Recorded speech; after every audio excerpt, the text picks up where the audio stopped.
Okay, Jason, restrictions on the 1031 exchange. Yeah, these are super important too. There's a few super important things. But so the cash, the proceeds, you want to be absolutely certain they never hit your own bank account. So typically you're going to say, I want to do a 1031 exchange. You're going to have a client that says, I want to do a 1031 exchange. You say, great, let's get a qualified intermediary. Which property are you going to sell? Good. What property should we buy?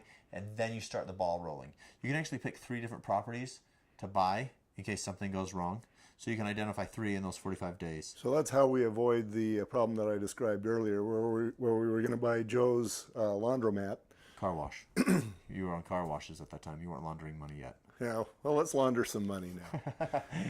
So in order to avoid that Joe's car wash problem, now we're going to go to laundromats. Okay. And we're going to have Fred's, Sam's, and Nyla. And we can buy one of those and not get... Well, you could even say, I want to buy Joe's laundromat, or maybe I'm going to buy this... oh, my goodness, my mind's blank. This property, single-family residence property, or maybe I'll buy this vacant land.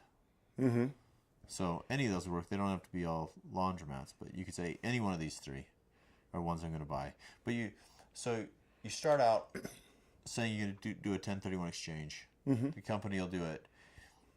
When the property you have sells, the exchange company will hold the money. If that money goes into your account, yeah, it's no done. 1031 I'm exchange. posed, I'm over, and I've got some taxes to pay. Use a qualified intermediary. This qualified intermediary cannot be someone who works for you. Can't be the real estate agent, can't be the broker, can't be anybody who's worked for you in any capacity in the past 2 years. Okay, yeah, and I'm going down that road of define qualified intermediary. Does the person have to be licensed as an intermediary?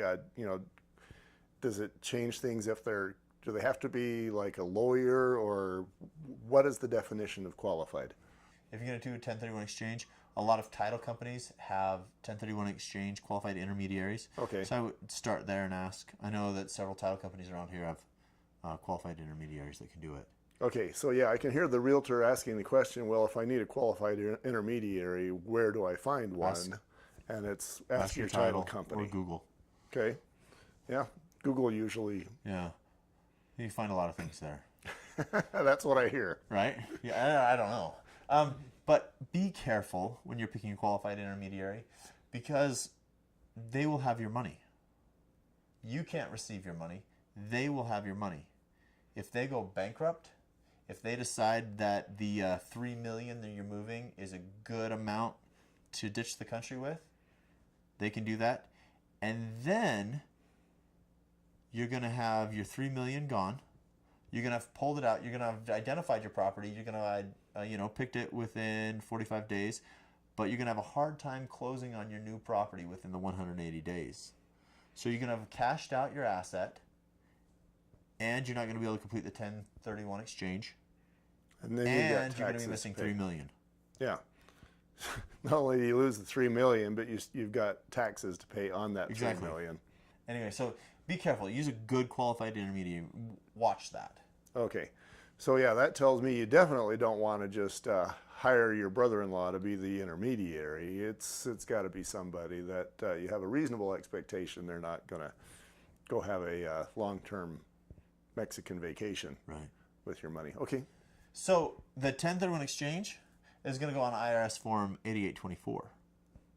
So this is things that you're gonna want to talk to your CPA first. He'll know.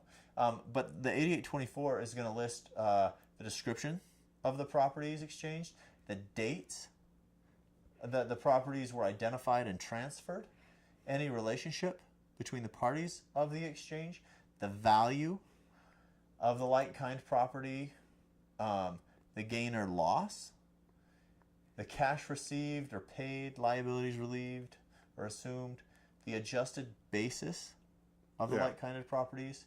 And then if you don't specifically follow the rules, you're going to be penalized. You're going to pay the taxes on it. Okay. Yeah, and all this goes back to get the right people to help you. Exactly. And you mentioned the adjusted basis. I want to hit that one more time. Yeah. The basis is basically how much money you put into it after you bought the property. Yes. So, That's not maintenance. right, improvements. So acquisition minus basis, capital gains. Yeah. And if you're having a question about whether windows are an improvement, don't ask Jason, talk to your accountant. Yeah, things like that can be debatable, Okay.